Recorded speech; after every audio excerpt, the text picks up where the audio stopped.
لیکن سارے ہاں ممبر کے اوپر بیٹھ کے ملاد کا سلسلہ جاری رہتا ہے. اور میں بتانا ہے جاننا ہوا کہ ایسا سارے معاشرے کے اندر چیزاں عام ہیں. کافر کسی مسلمان کو بھی نہیں کیا جا سکتا، لیکن اس کا ایک عمل جو ہے اہل اسلام والا عمل نہیں ہے.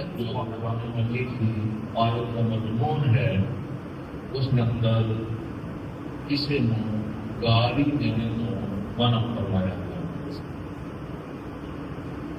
گیا. ہر معاشرے کے اندر گالی بطور فیشن بھی چل رہی ہے. بندہ اپنی گفتگو کے دوران گالی کے استعمال کو بڑا اچھا سمجھا کہ میں ایوی لفظ بولنا ہوں. اور معاشرہ یہ سمجھ رہے کہ گالی نکالنا کوئی اتنی بڑی بات نہیں ہے، اسے گالی دینا کوئی بری بات نہیں ہے، بڑی بات نہیں ہے، کوئی بڑا گناہ نہیں. لہٰذا میں آج کے اس مضمون کے اندر قرآن و حدیث کی روشنی کے اندر آپ حضرات کو آگاہ کرنا چاہوں گا. اور آپ حضرات کی ذمہ داری ہے کہ آپ اپنے اپنے گھر کے اندر اپنے اپنے دوست احباب تک پیغام پہنچایا. برادران اسلام اس گالی کو بالکل ہلکا سمجھ کے بندہ ایک فیشن کے طور پہ بھی استعمال کر رہا ہے کہ گالی دینا اسلام کے اندر کبیرہ گناہ ہے، بہت بڑا گناہ ہے گالی دینا. حضرات اتوں تک آپ اندازہ لگاؤ کہ قرآن پاک کی آیت کریمہ کے اندر جو منع فرمائے جا رہے ہیں الفاظ اور ترجمہ اور مفہوم سے سماعت فرمائیے. رب العالمین نے ارشاد فرمایا وَلَا تَسُبُّوا الَّذِينَ يَدْعُونَ مِن دُونِ اللَّهِ، فرمایا وہ لوگ جو اللہ کے سوا دوسرے معبودان باطلہ کی عبادت کرتے ہیں، مطلب کہ مشرک نے اور کافر نے. وَلَا تَسُبُّوا، انہوں نے بھی گالی نہ دو. اندازہ لگاؤ کہ اگر کافر کو بھی گالی دینے تو منع کیا جا رہا ہے، اس کے منع کرنا کوئی بہت بڑا گناہ ہے، اس کو منع کیا جا رہا ہے. بہت بڑی غلطی ہے گالی دینا، اس لیے منع کیا جا رہا ہے. حضرات اگر کافر کو بھی گالی دینے تو منع کیا جا رہا ہے تو پھر مومن اگر گالی دے گا تو کتنا بڑا گناہ ہوئے گا. اللہ نے فرمایا رسول الذین یدعون من دون اللہ فیسبوا اللہ عدوا بغیر علم. اسی جو مشرک تھے وہ تو اور اس کے خدا کو گالی دو گے نا، اس کو تو علم نہیں ہے، وہ تو جہالت کے اندر ہے. وہ جہالت کے اندر تو سچے خدا کو گالی دے. لہذا اللہ تعالیٰ نے اس آیت کے اندر اہل اسلام کو تعلیم دی ہے کہ تسی اگر تبلیغ کرنا چاہ رہے ہو، کافر اور غیر مسلم کو تبلیغ کرنا چاہ رہے ہو، اس کو اس کے جو معبودان باطلہ نے انہوں کی تردید کرنا چاہ رہے ہو، انہوں کا رد کرنا چاہ رہے ہو، تو رد کرنے کے اندر بھی ایسے الفاظ نہ استعمال کرو کہ تمہارے الفاظ استعمال کرنے کے بعد وہ مزید اسلام کو دور ہو جائے. اپنے خداواں کی جو محبت اس نے دل میں رکھی ہوئی ہے اس گالی دو گے تو اس کی بنیاد سے تمہارے نزدیک آنے کی بجائے مزید دور ہو جائے گا. لہٰذا اہل اسلام کو کفر والے نو شرک والے نو دعوت اسلام دینے کا بھی ایک طریقہ بتایا گیا کہ ایسے افسن انداز کے نال تبلیغ کی جائے اور انہوں نے معبودان باطلہ کے دلائل کے نال رد کیا جائے کہ انہوں خود انہوں کی عقل تسلیم کرے کہ واقعی ایسی ایسے معبودہ کے سامنے سب جھکا رہے ہیں، ایسے باطل خداواں کے سامنے سب جھکا رہے ہیں جو کچھ حیثیت نہیں رکھتے. قرآن پاک کی آیت کے اندر آپ نے سمجھ لیا کہ واضح ہے کہ کافر کو بھی گالی دینے کو منع کر دیا گیا. حضرات پھر مسلمان کو گالی دے گا تو کتنا تکلیف میں عمل ہوئے گا. مسلمان کو گالی دینے کے بارے حدیث مبارکہ سماعت فرمائیے. رسول کریم صلی اللہ علیہ وسلم کے عبداللہ ابن مسعود رضی اللہ عنہ راوی نے کہ رسول مکرم صلی اللہ علیہ وسلم نے ارشاد فرمایا سباب المسلم فسوق، مسلمان کو گالی دینا بہت بڑا گناہ ہے، اللہ تعالیٰ کی بہت بڑی نافرمانی ہے. وقتالہ کفر، مسلمان کے نال جھگڑا کرنا ایک کفر کا عمل ہے.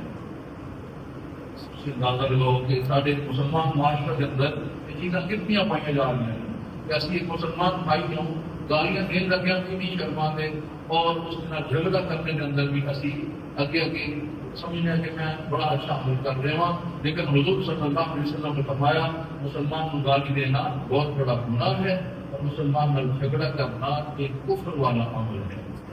کافر کسی مسلمان کو بھی نہیں کیا جا سکتا، لیکن اس کا ایک عمل جو ہے اہل اسلام والا عمل نہیں ہے، کفر والا ہے۔ حضرات، مسلمان مومن کو گالی دینا گناہ کرا دیتا ہے، اور جو مسلمان کو لعنت ڈالے ومن لعن مؤمنا فهو كقتله، جس نے کسی مسلمان پہ لعنت ڈالی تو ایک قسم نے اس سے اپنے مسلمان بھائی کو قتل کر چھوڑا۔ میں بتانا ہے جاننا ہوا کہ ایسا بھی معاشرے کے اندر چیزاں عام میں گالی دینا لعنت ڈالنا اس میں کوئی گناہ ہی نہیں ہے، کہ بتا نہیں کر سکتے ہم آخر سے پھر دوہراؤں گا، بعض لوگ لیٹ آتے ہیں۔ حضرات گرامی قدر، اسے مسلمان کو لعنت ڈالنا یا گالی دینا تو دور کی بات ہے، کافر کو بھی گالی نہیں دینی، کافر کو بھی لعنت نہیں کرنی۔ ممکن ہے وہ کافر مرنے تو پہلے مسلمان ہو جائے، اس بات سے لعنت کو منع فرمایا گیا، لیکن سارے ہاں ممبر کے اوپر بیٹھ کے بھی لعنت کا سلسلہ جاری رہتا ہے، اور ساری زبانوں کے اندر عام لعنت کے الفاظ اور گالی کے الفاظ استعمال کیے جاتے ہیں۔ میں وقت کی قلت کو مضبوط رکھتے ہوئے تیزی کے ساتھ بڑھنا چاہوں گا کہ حضور صلی اللہ علیہ وسلم نے کچھ چیزوں کے نام دے کے انہوں نے گالی دینے کو منع فرمایا۔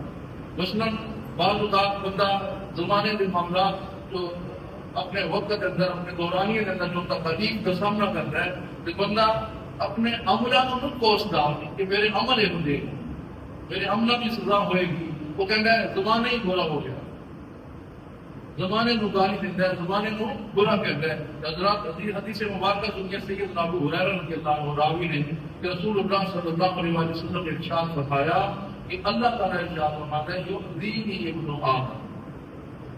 آدم کا بیٹا یعنی انسان، اللہ فرما رہے ہیں آدم کا بیٹا مینوں تکلیف دیندا ہے، اللہ فرما رہے ہیں انسان مینوں تکلیف دیندا ہے۔ تکلیف تینوں کس طرح تک فرمایا جب سب کو داخلہ کہ زمانے کو گالی دیتا ہے، زمانے کو برا آتا ہے، جب زمانے کو برا کہتا ہے کہ میں وہاں داخل زمانہ میں ہوں، اللہ فرما رہے زمانہ میں وہاں، اور میں تو مناتا ہے کہ زمانے کو تخلیق کرنے والا ہے خالق میں، اور تفسیراً فرمایا بیجت عمر معاملہ میرے ہاتھ کے اندر ہے، انا اقلب اللیل والنہار، زمانہ کے دن بنتا ہے، دن اور رات کی تبدیلی دینا، ایسا ہی ہے کہ نہیں؟ یعنی مہینہ گزر گیا، مہینہ آنے والا ہے، کہ گزر گیا کیسے کہ رات اور دن گزر گئی، آنے والا جو آنے والے دن اور رات میں وہ گزریں گے کہ آنے والا زمانہ بنے گا۔ رب نے فرمایا کہ رات نو دن کے اندر تبدیل کرنا، دن نو رات کے اندر تبدیل کرنا، یہ تو میرا کام ہے، یہی زمانہ ہے۔ لہٰذا رب العالمین نے خود فرمایا کہ جڑا بندہ زمانے میں گالی دیتا ہے وہ اللہ تعالیٰ کو تکلیف پہنچاتا ہے۔ زمانہ بنانے والا، زمانے کو تخلیق کرنے والا، دن رات کو تبدیل کرنے والا کون ہے؟ اللہ۔ کون ہے؟ اللہ۔ اور اب ذات مطالب کی بات ہوئے گی کہ لوگ اس طرح کیا جانتے ہیں زمانہ ہی برا آ گیا، آپ دیکھیں وقت ہی یہ آ گیا، وقت نہیں آیا میرے بھائی، وقت وہی ہے۔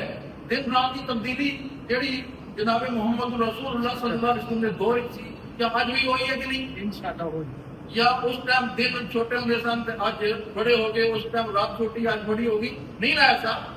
جو وقت کے اندر یعنی جتنا وقت کے اندر لمبائی چوڑائی اس وقت تھی، کیا اسی طرح ہے کہ نہیں؟ انشاءاللہ۔ پھر زمانہ بھی نہیں تبدیل ہویا، تیرے اعمال کے اندر خرابی ہے، تو اپنے آپ کو کوسنے کی کوشش کر۔